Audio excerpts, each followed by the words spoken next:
सबुठाई जदि प्रभु विद्यमान तेणु शास्त्र निर्देश देइचंती काहाकू आघात करवा उचित नुह, काहाकू कष्ट दबा उचित नुह, समस्तंक प्रति समदृष्टि दर्शन करवा उचित।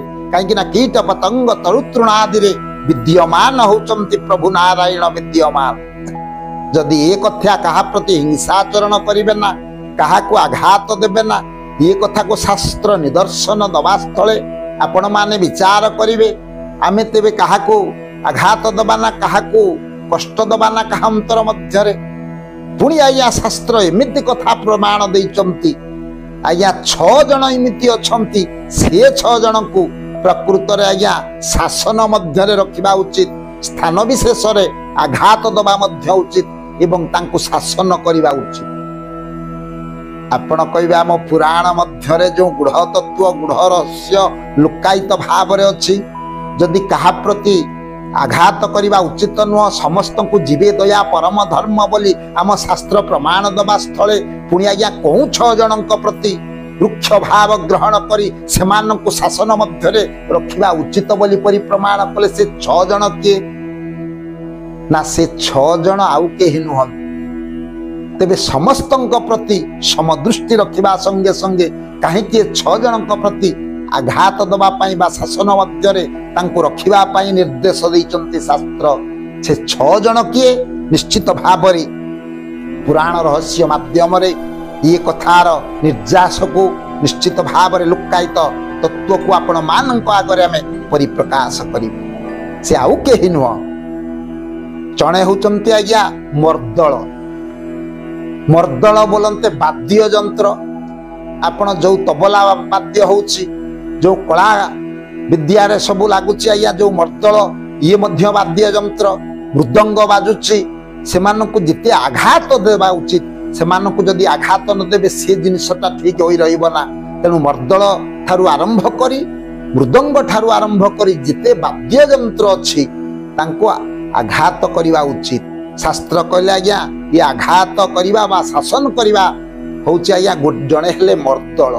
खाली एतिकि नु आउ जणे पठप। पठप बोले आज्ञा जो विद्या अध्ययन करचंती पाठ पढ़ुआ पिला।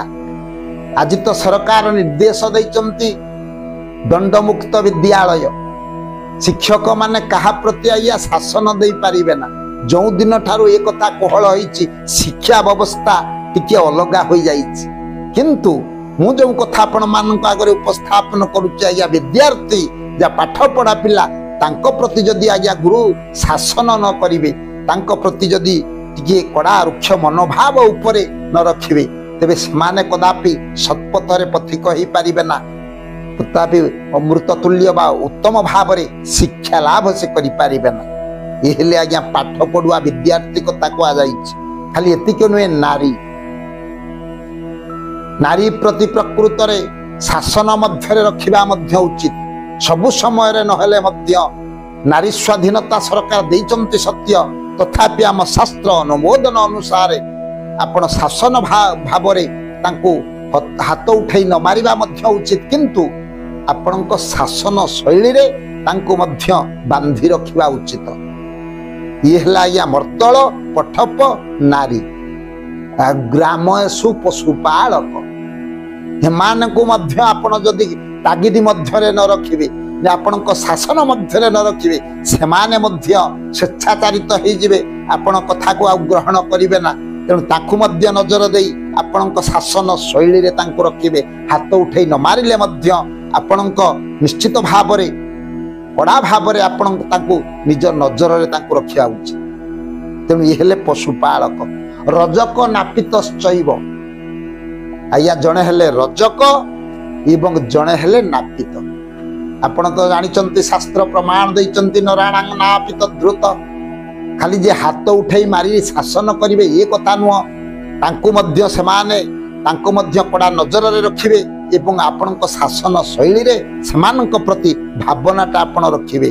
रजक प्रति मध्य ये कथा रखिवे एवं नापित प्रति मध्य ये भावना रखिवे।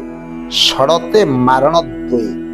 प्रकृत रे ये 6 जन जो आम समाज रे अछंती, आम शास्त्र प्रमाण दैचंती, ये 6 जनक प्रति आपण शासन निश्चित रखिबा उचित। ଆପଣ ହାତ ଉଠେଇ ନ ମାରିଲେ ମଧ୍ୟ ଆପଣଙ୍କ କଡ଼ା ତାଗିଦ ଏମାନଙ୍କ ପ୍ରତି ରଖିଲେ ନିଶ୍ଚିତ ଭାବରେ ଏ ସାଂସାରିକ ପଥଟା ସୁଖମୟ ହବ।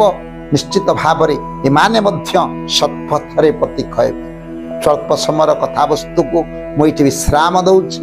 ପରବର୍ତ୍ତୀ ଅଧ୍ୟାୟରେ ଆଉ ଗୋଟିଏ ସୁନ୍ଦର କଥାବସ୍ତୁ ନେଇ ଆପଣ ମାନଙ୍କ ଆଗରେ ମୁଁ ଉପସ୍ଥାପନ କରି ସେ ସାରବେ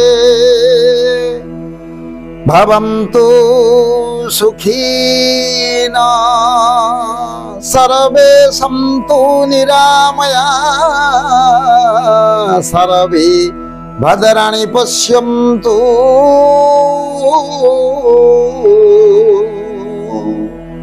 মা কশ্চিৎ দুঃখ ভাগ ভবে।